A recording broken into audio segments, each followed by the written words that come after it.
रोजी रोटी जा न सके जो वो सरकार निकम्मी है।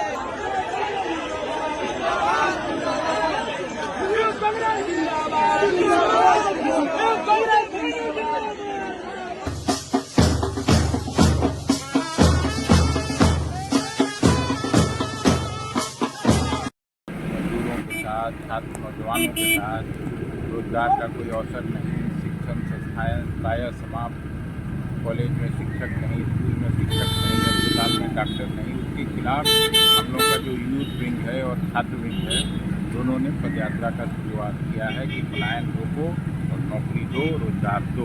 कहाँ से कहाँ तक यात्रा जाएगी? पूरे बिहार में ये यात्रा यात्रा जनता के मुद्दों पे दोबारा सरकार का ध्यान लेके आने का कोशिश है। मुद्दे क्या है जनता के?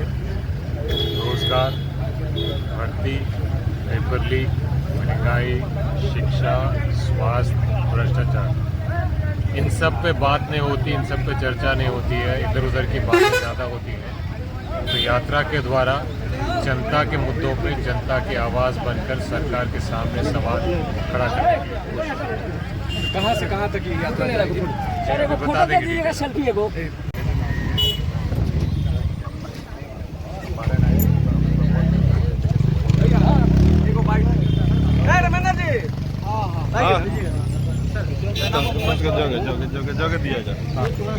और नौकरी सरकार चूंकि दे नहीं पा रही है, इसीलिए बिहार के समाज को जो नफरत की आग में जलाने की कोशिश की जा रही है, जो उन्माद फैलाया जा रहा है, इन चीजों को ध्यान में रख करके यह यात्रा निकाली गई है।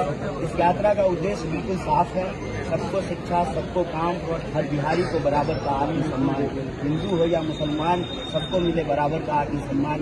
इस संकल्प को लेकर के हम चल रहे हैं। और आज जब बापू जी पर खड़ा है, विधवा आश्रम में हम लोग खड़े हैं, तो हमारे मन में यही संकल्प है, रघुपति राघव राजा राम, पतित पावन सीताराम, ईश्वर अल्लाह तेरो नाम, सबको बीपीएससी छात्रों को लाठी से मारा गया, आप कहीं न कहीं युवाओं के मुद्दा उठा रहे हैं, थोड़ा बीपीएससी छात्रों पर क्या एड्रेस करते हुए कहिएगा? देखिए, बात बीपीएससी की हो या बात इस देश में किसी भी परीक्षा की हो जी, आज प्रश्न पत्र लीक होना बिल्कुल आम बात है। अभी हमको उत्तर प्रदेश में जब हम लोग यात्रा निकाले थे, तो इलाहाबाद में जो है एक नौजवान ने कहा, मुझे आज भी याद है, बोला भैया एक जमाने में जब डाक हुआ करता था और पोस्टमैन होते थे और वो बक्सा होता था लाल वाला, तो वहाँ से जो है प्रश्न पत्र, प्रेम पत्र लीक हुआ करता था।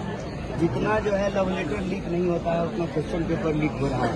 ये इलाहाबाद में एक नौजवान आकर के मुझे मिला था, आज में याद है। कोई एग्जाम बता दीजिए जिसमें धांधली नहीं होती है, या जिसको लेकर के लिटिगेशन में नहीं जाना पड़ता है, कानूनी विवाद होता है, विद्यार्थी जो है महीनों संघर्ष करते हैं, फिर भी सरकार जो है, ये सरकार का अहंकार है कि उनकी आवाज को नहीं। मनु परमार जो है, उन पर बहुत सारे केसेस हुआ है, लेकिन इस्तीफा नहीं देते हैं, वो गुजरात से हैं।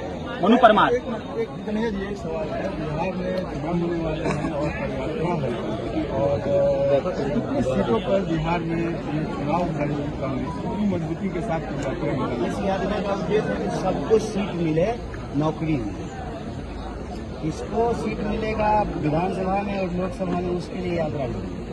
सबको सीट मिले नौकरी में, जो पढ़ लिख लिया उसको दफ्तर में सीट मिले, उसके लिए। तो आपसे मेरा निवेदन है, ये यात्रा का जो उद्देश्य साफ साफ है कि हम पलायन के सवाल को उठा रहे हैं, और पलायन क्यों होता है, उन वजहों को